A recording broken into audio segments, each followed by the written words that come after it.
Welcome to Sales is Not a Dirty Word, the podcast that shows you how to convert 8 out of 10 sales conversations without acting like a douchebag. I'm your host, innovative sales coach, Aleasha Bahr, the creator of the Black Sheep Sales Method, because if it's a fit, it's a fact, and there's no selling involved. If you're a service provider selling your own service who's ready to sell differently than the mainstream status quo and win more sales without pressure, pitching, or pretending to be someone else, then this is for you. If you want to know more about the Black Sheep Sales Method and pre-order my new book, Black Sheep Sales, then go to aleashabar.com. So in this episode, I want to talk about something that really stumps anybody who's selling something, and that is talking about your competition, especially if the prospect that you're talking to is saying that they're talking to other people or that they want to talk to other people or comparing you to other people. The instinct is, I want to say those other people suck. However, most salespeople understand that they can't say that because it looks bad, and it does.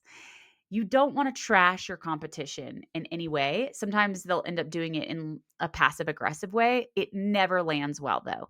Instead, you want to think about, and you want to do this ahead of time.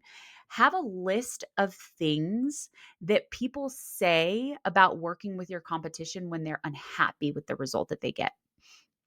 Or, I'm sure that you have clients who have been burned before. What burned them? And how do you provide something different from that experience? And make sure to empower your prospect with that information. So think a bit again, we want to pull back and think about the approach. If it's a fit, it's a fact and there's no selling involved. All we want is for our prospect to move forward with whatever solution is in their best interest. And it's incredibly important to leave space for that to not be you. That's okay. It's not personal, right? It's about whatever is the best fit for the prospect. The same way it would be if you were helping a friend go dress shopping. You're not attached to her picking your personal favorite. You want whatever is best for her. And all you're trying to do is understand what they need and empower them to make the best decision. So when somebody says that they're going to talk to competition, the best thing you can do is give them questions to ask the competition that you know are a selling point for you and are going to stump a lot of people, a lot of your competition, because a lot of times prospects just don't know what they don't know. They don't know what to ask to make sure they don't get screwed over. So, for example, this happened a lot when I was selling paid search on Google. People would often work with a paid search company and they would do their advertising campaigns in the agency's ad account. So that meant that if the client or the prospect wanted to part ways with this agency, they would not get to take the account with them. They would have to start from scratch. And there's a ton of historical data in there that's incredibly helpful. So they're basically holding your account hostage from you. So one of the things I would tell people to ask if they were talking to other paid search providers was ask them if they set up the campaigns in their own account or your account, because you want to make sure that it's in your account so you retain ownership of that, whether the relationship works out or not. And that really makes the person feel like you're taking care of them. You're being transparent, you're helping them, you're offering value. And on the other side of it, you know that, first of all, you're being in integrity because you're guiding the person to make the best decision for them by uncovering all the details they need to know in order to make the best decision for them. And then you're also, basically setting them up to realize that you're a better option because you do those things that you're telling them to ask about. It also makes them feel like you don't have anything to hide. You're really transparent, you're upfront, and that it's a collaborative process.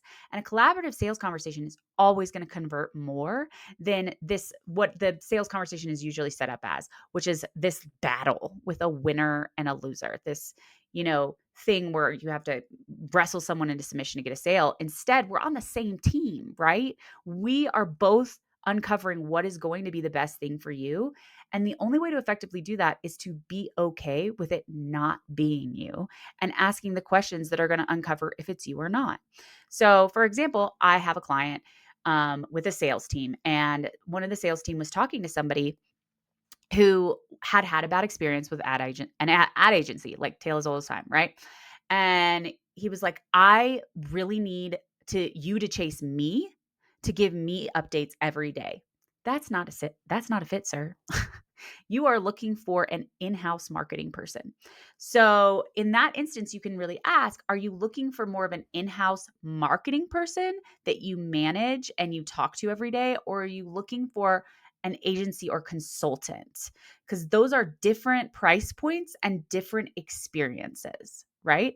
And by asking that, you can really filter someone into who they're a fit for, being okay with it not being you. If you want somebody who's available daily for you, then you really need someone who's in-house, and that's not me, right? And that is a really empowering thing to do for yourself and for your potential client. So, whenever they're bringing up the competition, you want to, one of the things in this particular case, since this client runs paid ads, is to ask what, when you're talking to other agencies, ask them what processes they have in place in case your account gets banned because they do paid social media ads. And a lot of agencies don't have anything in place and they're just like, sorry, it got banned, nothing we can do, which is nuts. So there's definitely these kinds of examples in your own service.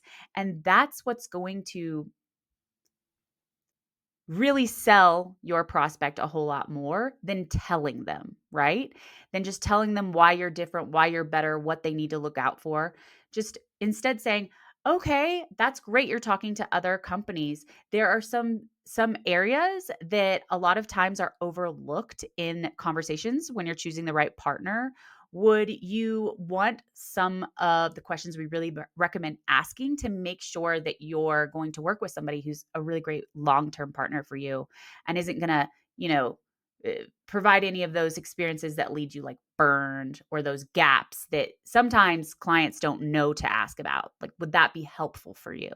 And then give them those questions, right? So I hope that this is helpful for you guys. Obviously, I'm a sales strategist and messaging expert who helps you with exactly how to say these things and what questions to empower them with and understand what things are even sometimes people don't even know what people don't like what they don't like about working with their competition. So anyway, if you would like support in that, please book a sales level up call, which is in the show notes. And if you have enjoyed this episode or found it helpful, please like, subscribe, or share. It makes such a huge difference in my little life and my little podcast life. And if we can help more people approach sales in a way that doesn't feel disgusting, that means that they're all going to get more revenue, of course, but also as buyers, it makes the world a better place. We can finally feel like we could get the guidance we need from a salesperson. So please and thank you. And thank you for listening. And I will see you next time.